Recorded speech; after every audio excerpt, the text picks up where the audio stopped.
ঊনবিংশ এবং বিংশ শতকে উপনিবেশবাদ এবং সাম্রাজ্যবাদ একাদশ শ্রেণীর এবং দ্বাদশ শ্রেণীর যে সেমিস্টার রয়েছে তাতে দ্বাদশ শ্রেণীর তৃতীয় সেমিস্টারে ঊনবিংশ এবং বিংশ শতকে উপনিবেশবাদ এবং সাম্রাজ্যবাদ এই অধ্যায়টি রয়েছে।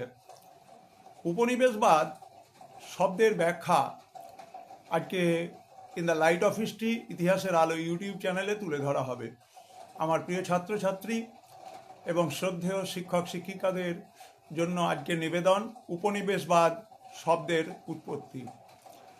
লাতিন কলোনিয়া শব্দটি থেকে ইংরেজি কলোনি শব্দটি উৎপত্তি হয়েছে, যার বাংলা পারিভাষিক বা প্রতিশব্দ হতে পারে উপনিবেশ। উপনিবেশ শব্দটির মূল অর্থ হল একটি নতুন বসতি।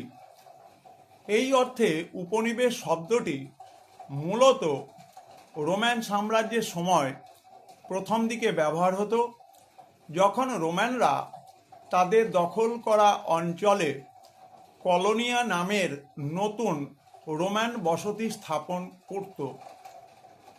এখন এই শব্দটি কিভাবে প্রচলিত হলো?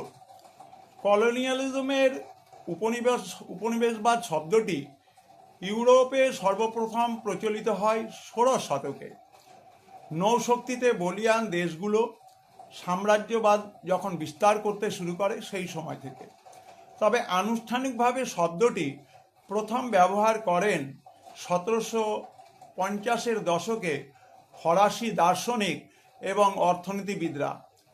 প্রথম তাত্ত্বিক আলোচনা করেন ফরাসি দার্শনিক চার্লস ফুরিয়ে 1803 সালে তার লেখা কলোনিয়ালিজম শব্দটি ব্যবহারের মাধ্যমে, এবং ব্রিটিশ অর্থনীতিবিদ J.A. হবসন ইম্পেরিয়ালিজম আ স্টাডি 1902 সালের গ্রন্থে উপনিবেশবাদকে সাম্রাজ্যবাদের একটি অবিচ্ছেদ্য অংশ হিসেবে উল্লেখ করেছেন।